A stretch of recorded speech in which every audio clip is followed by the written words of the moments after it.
little tight. I'm sorry if I'm right in the face, but that's how we have to do it. I want to thank you, first of all, for agreeing to be jurors on this case. I know that each and every one of you is making significant sacrifices from your own personal lives. It's not taken for granted, but it's our system to have people who are conscientious and will do this because everyone would want other people to do that for them if they were ever going to have a case. So I just want you to know that we really do appreciate it. It's not taken for granted. The first thing I'd like to do is introduce you to Denise Tobe. Denise wasn't here. I usually don't like to have my client there because there weren't a lot of seats in the room and it's probably uncomfortable and it's going to be a long trial.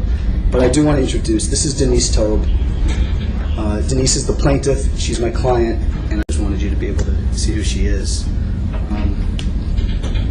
Denise's husband, David Tobe, died on August 23, 2009, and that's why we're here, and I'm going to talk about the case a little bit to you this morning.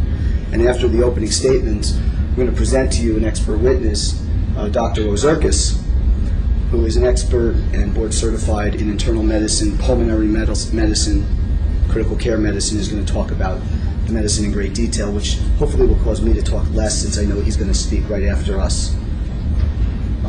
I want to talk just for a second about the opportunity that you have, and I think you recognize that that's why you all agreed to do this and to change flights and change plans and do things with your families that probably aren't convenient and not easy.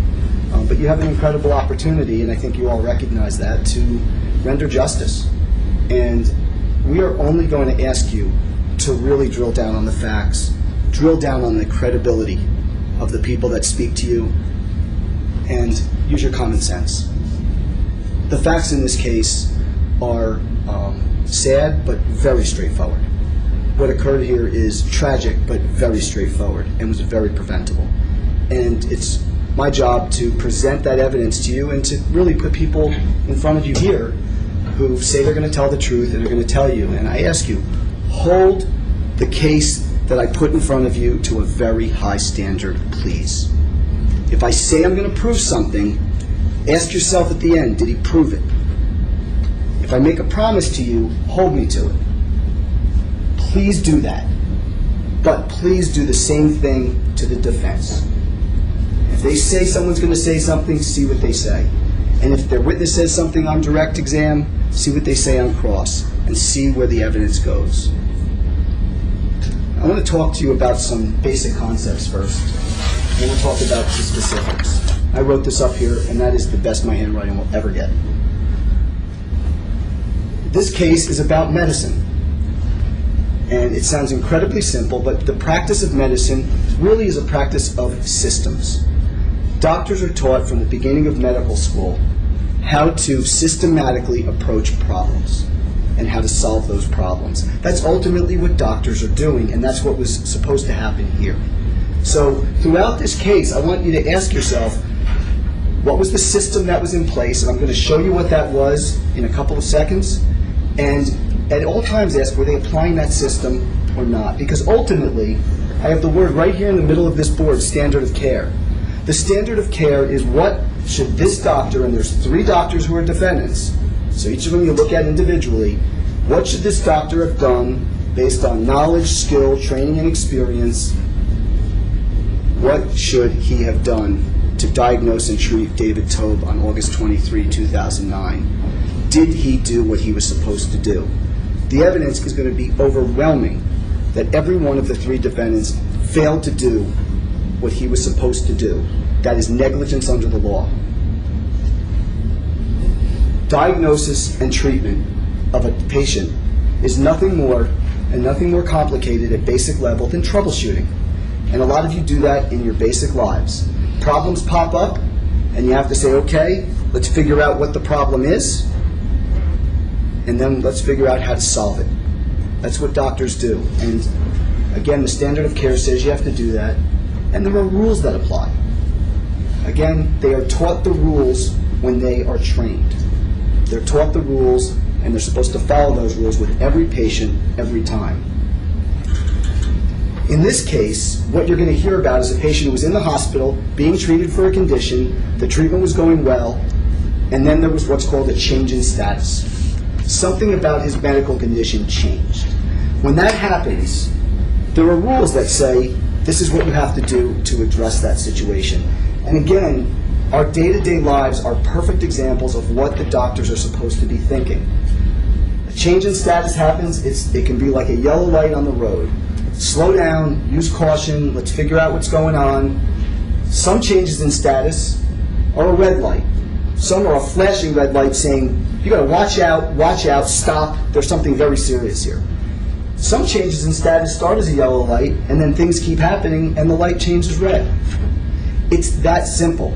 Unfortunately, when the light turned yellow, it wasn't recognized the way it should have been. Unfortunately, when the light turned red, and it was red for hours and hours, during which time Mr. Taub's life could have been saved, the steps that should have been taken weren't taken. It's as simple as continuing to drive your car through a red light. That's really what is going on. Now, what is this rule? What is this tool that doctors use when you have a patient in a hospital and there's a problem that comes up? It's called differential diagnosis. And when you talk about a differential diagnosis, basically what you're doing is you're saying 1, 2, 3, and you're listing what are the potential causes of this problem. It's the first thing you do when you problem solve. And you're supposed to start with what's most likely, obviously. You have a lot of training as a doctor. What's the most likely? And also you have to add on there maybe something that's less likely, but is very, very serious. And if it turns out to be that, this can be very serious. It can be fatal. And what you're not going to hear, I don't think, from any witness is, well, maybe this doesn't happen that often, so you don't have to really think about it. Medicine doesn't let you do that. It says make your differential and include all the things that belong on there. And I'm going to fill in the differential in a couple of seconds and show you what was going on. And we're going to get to that.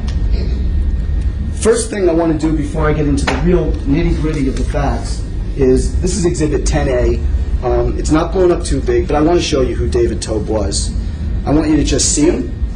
I want you to know what he looked like.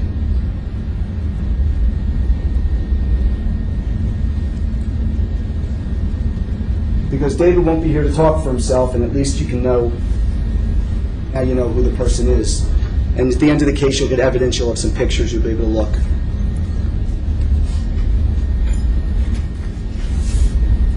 On August 21st, 2009, David Taub was 60 years old. David, out of high school, went into the U.S. Army. And he became a career Army man and spent, I think, 22 or 23 years. He was in Germany for a period of time. He was in Korea for a period of time. Had a military career. And until the day that he passed, he was very proud of it. And it was something you could see in the picture. Maybe you couldn't see that well. He was wearing a U.S. Army jacket. That's who David Taub was. He left the Army, and he decided, I still want to do something. I still want to be a productive member of society. He became a teacher in the Newark school system. And he was teaching 6th grade science. 8th grade, sorry. 8th grade science at the end of his life. He loved it. He loved teaching. He loved the interaction with the kids. He loved the interaction with their families. And why do I tell you that? Because that's how he treated everybody. That's how he interacted with Denise, their children. That's how he treated friends. And I'm going to talk about, at the end, a little bit about damages, and this is something you'll think about, hopefully, during the case, because you're going to have to think about at the end, you know, what is it that was lost? And there's rules that the judge will tell you about how you do that.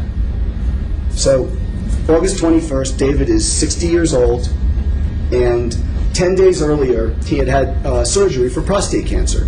They had operated on him at Trinitas Hospital and discharged him, I think it was August 11th, the surgery, and he was out August 12th. About 2 days before the 21st, he started to feel chest pain and shortness of breath. And he called to his doctor, and his doctor said, you know, you should go in to the hospital, get checked out. He was going to see the doctor the next day. He waited. He went to Dr. Bernstein, he's a urologist. Dr. Bernstein examined him, said, I don't like what I'm seeing here, sent him to the emergency room at Trinitas, right down the street from here. And on August 21st, in the early evening, David Tope goes in, tests are done, and they diagnose him with a pulmonary embolism. It's a complication that people get sometimes after surgery. It's a blood clot that went up into his lung, and I'm not going to get too detailed about it because I'm not a doctor. I do the best I can to explain things, but I don't try to pretend. Some lawyers are amazing with the medicine. They know all this stuff. I hopefully know just enough to get by. I have a board-certified doctor to explain this in more detail. But the simple terms is he had a blood clot in his lung that was causing this pain and the shortness of breath, and he got admitted into Trinitas Hospital, and they put him in the intensive care unit to follow him. They gave him medications. One of the medications is called Lovenox. Lovenox is a blood thinner. You may have heard of heparin. Same type of concept. You want to thin the blood so you don't have clots. So while you're treating the one that you have and you're treating your condition, you'll get better. And he went on Lovenox, what they call therapeutic values, to treat him. And he's admitted. And everything that was done was correct at that point. A patient went into a hospital. He had a problem. A differential diagnosis was formed. The proper tests were ordered promptly. They were done. It was diagnosed, and the treatment was put in. He was admitted, and he was getting better. His respiratory status was starting to stabilize. He had pain. They were giving him pain medication. Nobody's saying he stubbed his toe and ended up in a hospital. It's a serious situation, but it's treatable. These situations are treated every day, and the treatment was going as expected. The night of the 21st into the 22nd, he's progressing. His vital signs are good. Goes through the night of the 22nd, and then on the morning of the 23rd at 5 o'clock a.m., abdominal pain. I talked to you before about a change in status. He had abdominal pain. It's a yellow light. He's on pain medication. It can cause constipation. Patients can have abdominal pain for a lot of reasons that are not a big deal. So the doctors who see him in the morning say, well, you know what, one of them, I think it was Dr. Bernstein, prescribes a laxative. Let's see if we can just move his bowels, and maybe that's what it is. Nothing wrong with that. Dr. Sarana, who's one of the defendants, was what's called the admitting attending internist.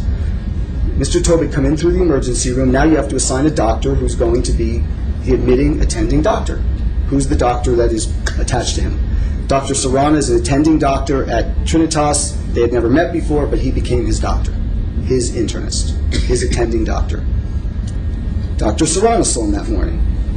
Looked good. A cardiologist came by because, when you have a pulmonary embolism, you can have some funky readings and, no issues, no cardiac problems that they were concerned about. They just said, okay, the guy's probably backed up, and let's try to see if we can relieve him.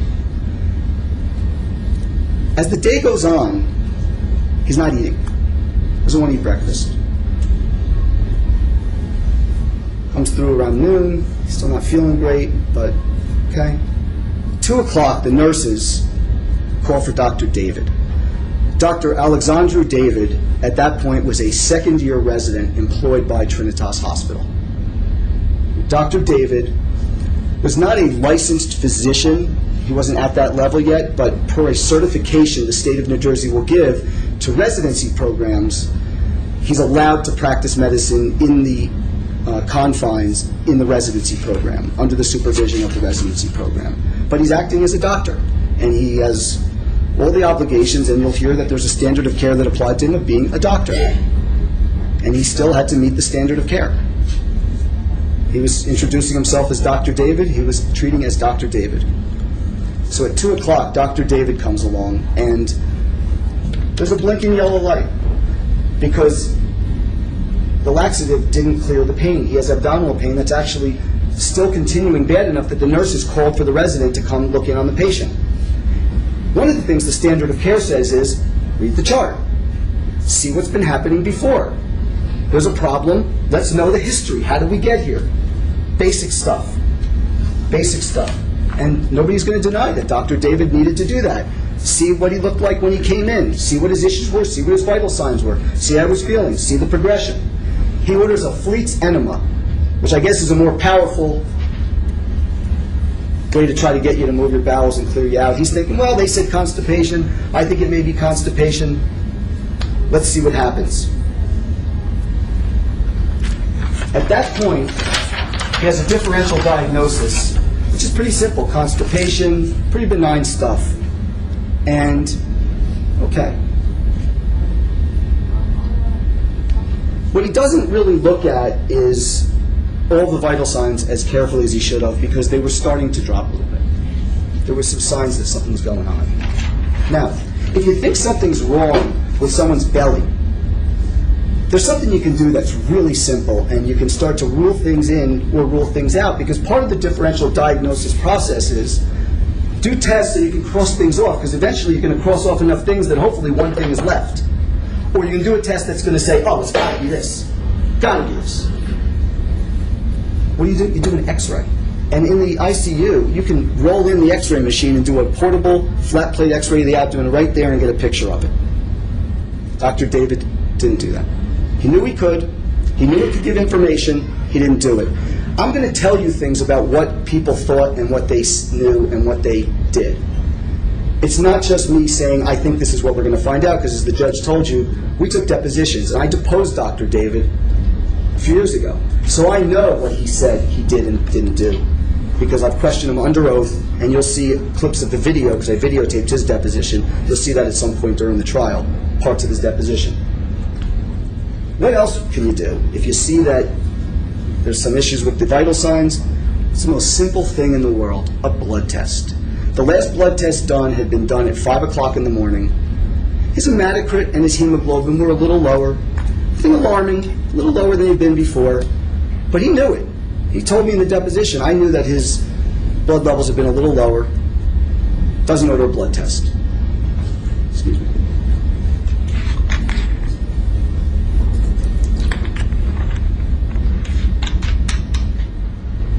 Now, I'm going to pull out, block myself off.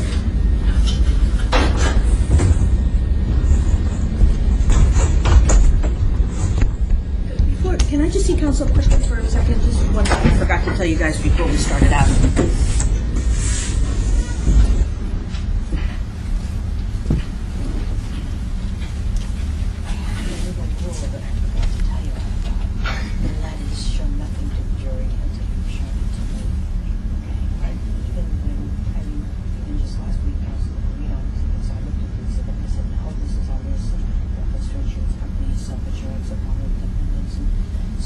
What I have is the vital signs. It's right there. I can bring it over. The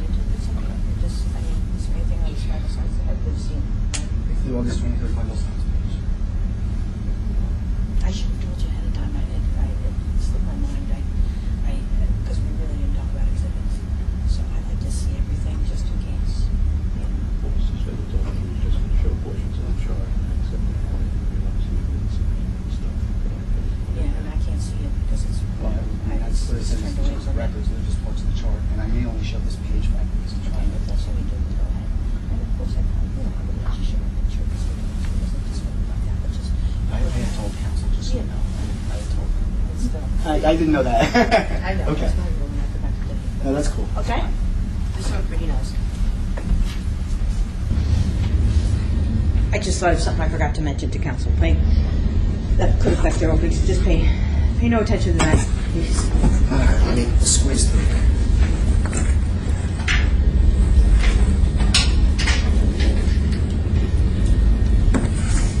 This is a page, and I'm going to mark it. Well, I'll mark it as Exhibit 31 when I find my pen. This is a page from the medical chart, and I base stamped the pages 183. So every page in the chart, I put a number on it, so it's convenient. I don't have a marker, but if you have That's fine.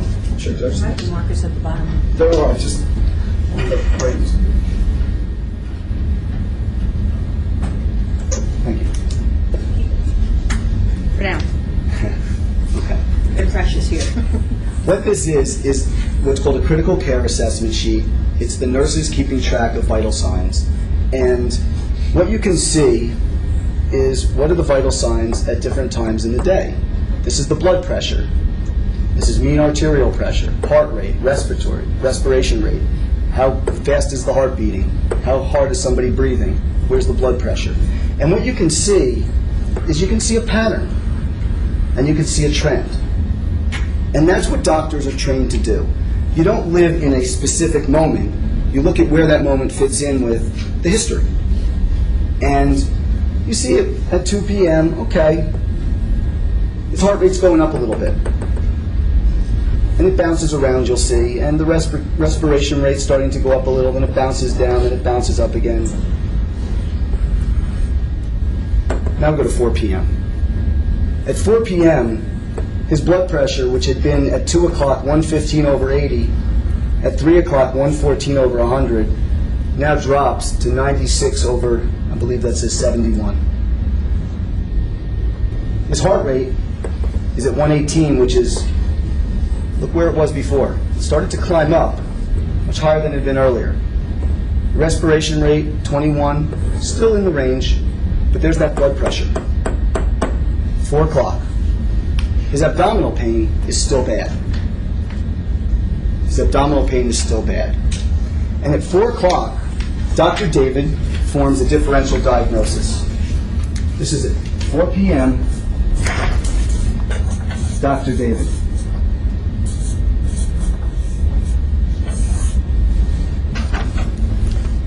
Ileus, obstruction,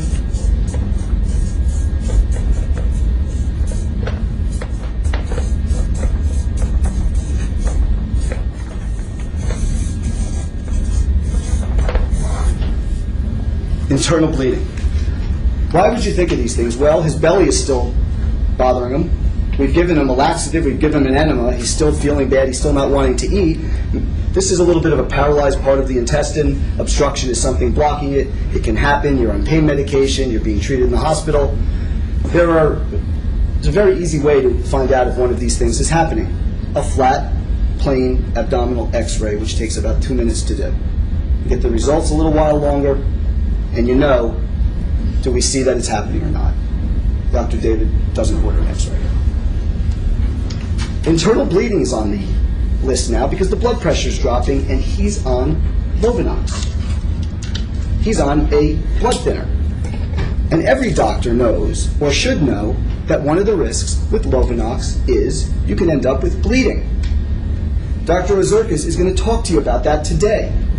You're talking about ABCs of medicine here.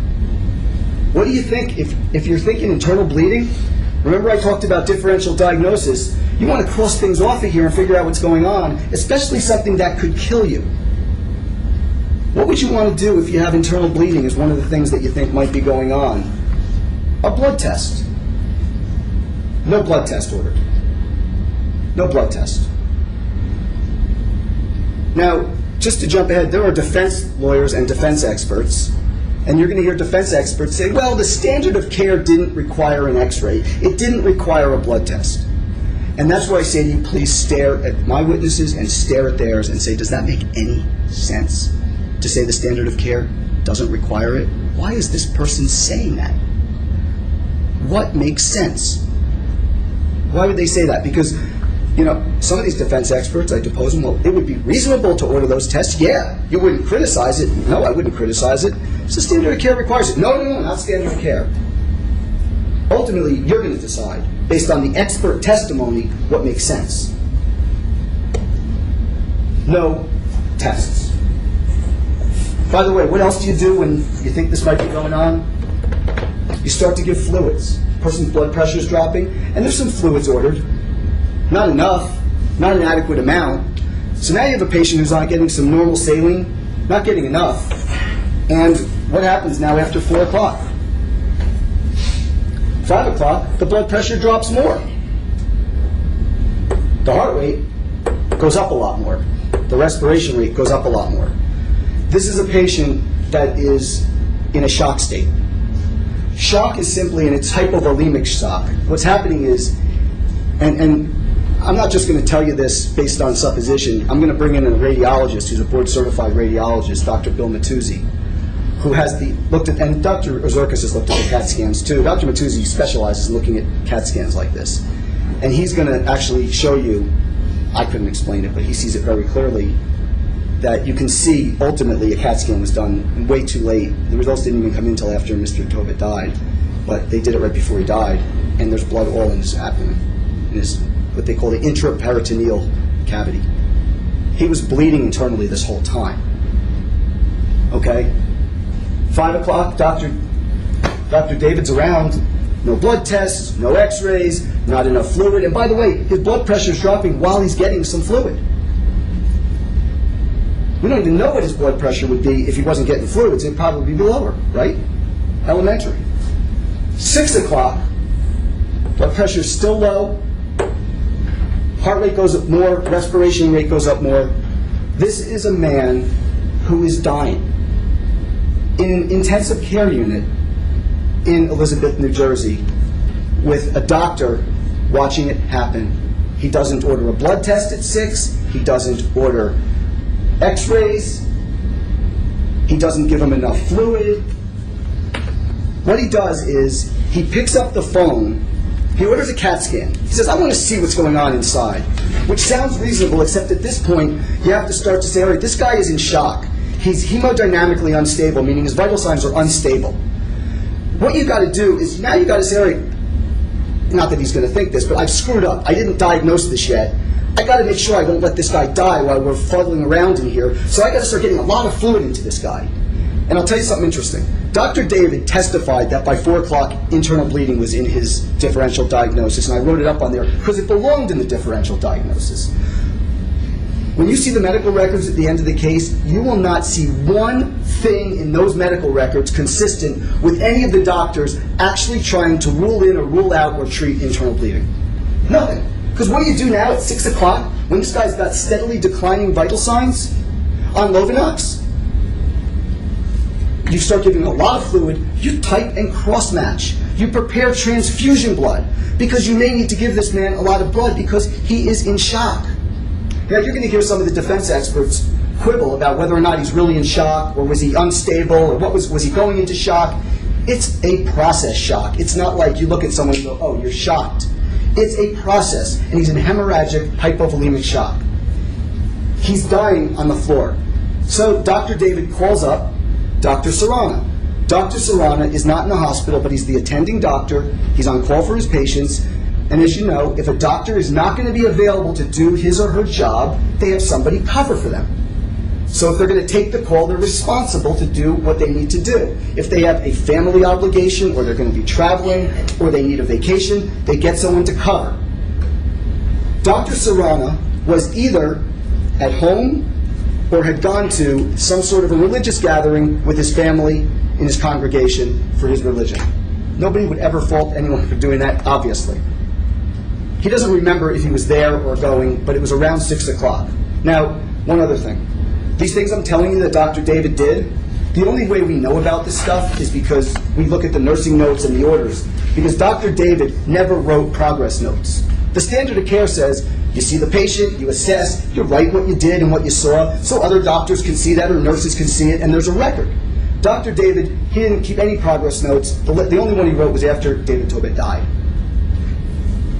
There was a phone call to Dr. Serrana, which we didn't know about until way after this case even started, when we deposed Dr. David, because it's not in the records. Oh, I called Dr. Serrana a little after 6, and I told him, here's what's going on.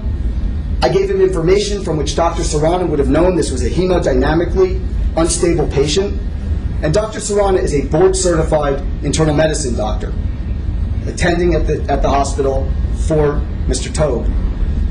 Dr. Serrana says, I don't remember hearing hemodynamic instability. I don't remember thinking that that was what was going on. The phone call took less than 3 minutes. I didn't ask him what his blood pressure was. He just said it was a little low, or words to that effect. He said he was ordering a CAT scan and was giving him some fluids. That sounded like a good plan. I knew he was in an intensive care unit, and I hung up. Less than 3 minutes.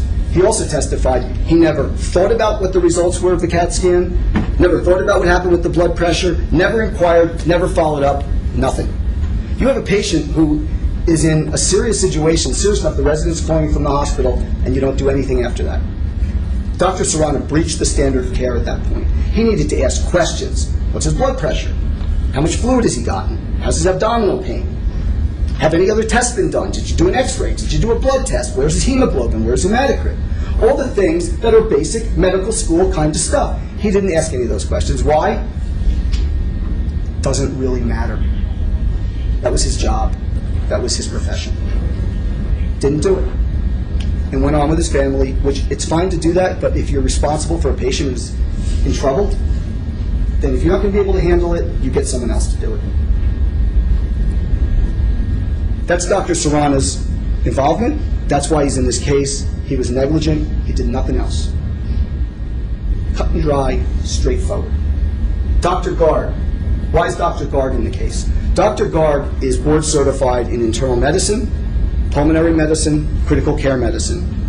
He had been asked by Dr. Serrana to consult. What happens is if you have a patient who has problems in the hospital and you need different specialists, you ask for a consultation. So the specialists come in and they check out, this guy, Dr. David Tobe, has a pulmonary embolism, you need a pulmonologist. So he consulted. He saw him on the 22nd. Okay, he's in critical condition. That's why you're in the ICU. You're technically in critical condition. Nobody's arguing with it. And looks, you're going to have to treat him. Saw him on the 23rd, around 6 o'clock. And says that he saw David Tobe, said he went through the chart and agreed with Dr. David's plan. He breached the standard of care. This is a triple board certified doctor.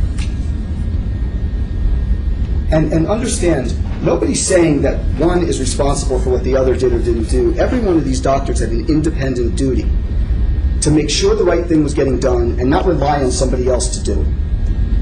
You have an independent obligation to your patient. You get there, and if someone else isn't doing it, you have to do it. You don't assume someone else is, you find out. Dr. Gard said, okay, we'll wait for the CAT scan. Doesn't order a blood test. Doesn't order an x-ray that would have given quick information. Doesn't start ordering massive fluid doses. He orders more fluid, 1 liter of fluid over the next hour, which was completely inadequate. I mean, you need to, as doctors will say, open up the lines and pump fluids into this man and pump up his blood pressure. Look what's happening. It's going down. He's struggling. It keeps going down. 7 o'clock. What did Dr. Gard do after he saw this patient? A reasonable thing to be say, okay, well, you would follow up and find out how's he doing in a half hour, an hour. Check it out. Dr. Gard did nothing else. Never followed up. Never, ever, from what we can tell, even questioned what was happening with this patient who was in shock, who was dying in front of his eyes. Why? It doesn't matter. It's negligent. That's what it is. It's negligent. It's careless. 7 o'clock goes by, 8 o'clock. His blood pressure is at 74/52. By the way, remember the CAT scan that was ordered at 6? He still hasn't had it because he's having trouble drinking the contrast. And you're going to see something that's going to be very interesting. He's now a man that's dying. He's in horrible pain. His blood pressure's dropping. He's sweating. I forgot to mention that. He's diaphoretic. He's sweating for hours. He's been sweating. He's agitated. He's anxious. Poor Denise is sitting here watching this the entire time. And what's Denise doing? For hours, she keeps going to Dr. David and to the nurse's station and saying, what are you doing for him? And she's going to tell you her actual words, but help, he's not getting better. Isn't there more you can do? She's aware that her husband's not getting the care he needs. You can see it. She's going to tell you, I can see my husband. He was pale. He was sick. This is not a man who looked fearful ever. And he looked like he was scared to death. He wasn't well, and she was questioning Dr. David. He said at 6, we've ordered the necessary test. It'll be okay. Words to that effect. She's going to the nurses. She did what she could. She's raising hell, but, what are you going to do? But she consciously knew, my husband's not getting the right care here. She connected it to he's getting sicker.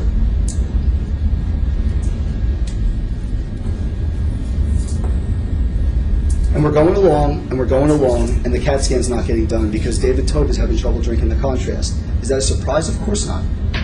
And I'm going to show you later, during the trial, a contrast between what happened 48 hours earlier, literally to the minute, when he was in the emergency room, when he first came in, sitting up in bed in the emergency room, in no apparent distress, joking with family and the staff, drinking the contrast to get CAT scans they did when they admitted him.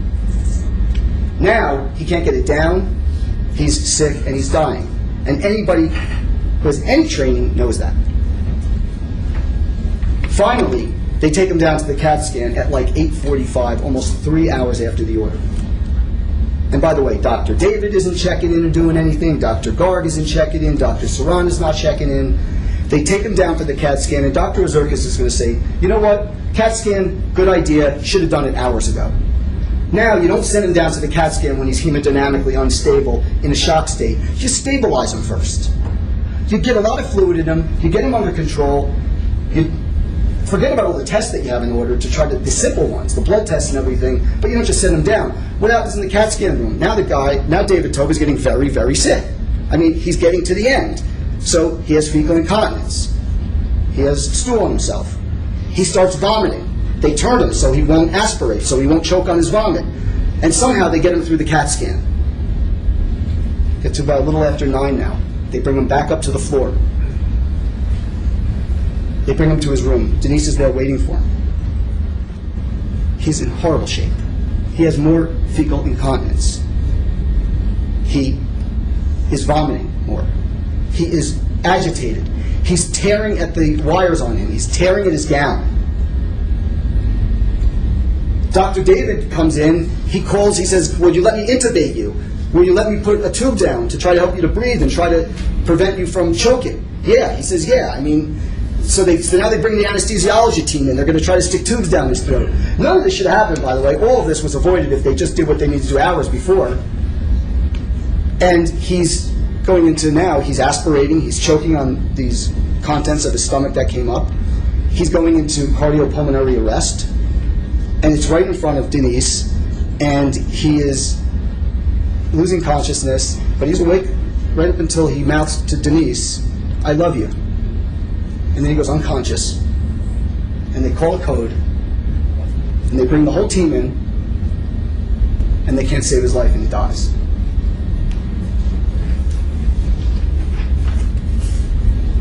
The rules are basic. This never should have happened. Finally, Dr. David writes a note at 10:10. Yeah, you know, we had a code. We tried to save his life. We couldn't. He calls Dr. Saran and tells him patient died.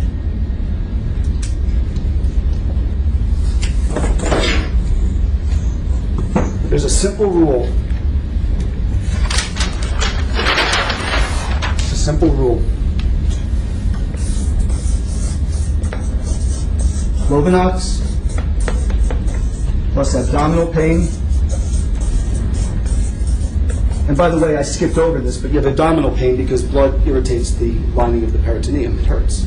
It causes discomfort and pain. Plus low blood pressure, LBP, is abdominal bleeding.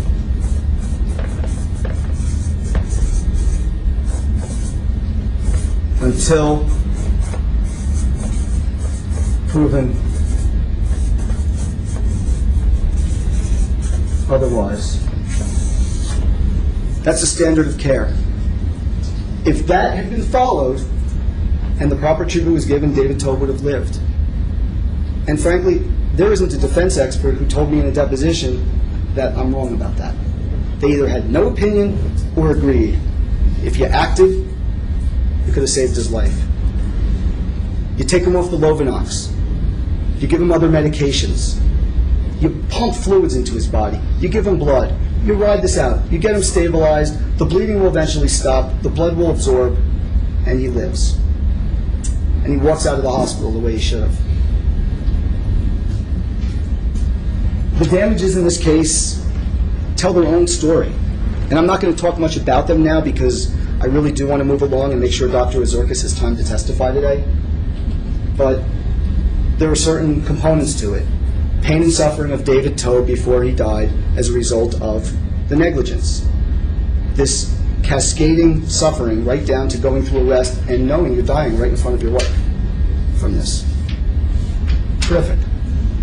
Denise has a claim for her emotional distress because she was there, she saw it, she knew that the care wasn't sufficient, she questioned it, and then she watched him die, and she suffered emotional distress from that. She still gets nightmares. She still gets upset about this. She still doesn't watch television in the living room where she used to watch with her husband, who she loved.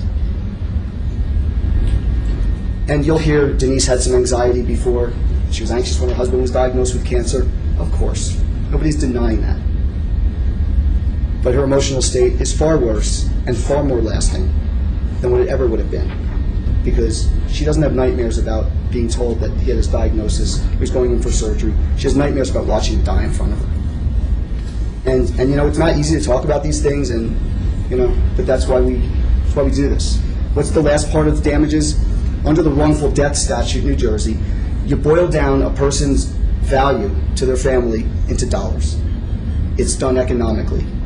And we have an expert who's an economist who does this for a living, who actually takes what did David do, what did he make, what did he contribute to his family, what did he contribute to the finances, how much would he have earned, and she creates a calculation, and it's about $1.6 million. That's the value, the economic value of David Toeb's wrongful death claim for his estate. You're going to hear a lot of things now and see if you're hearing about things that matter or don't matter. See if anybody is clearly telling you that's not how medicine is practiced, and if that's not what should have happened, because it's as simple as what I just told you. Thank you very much.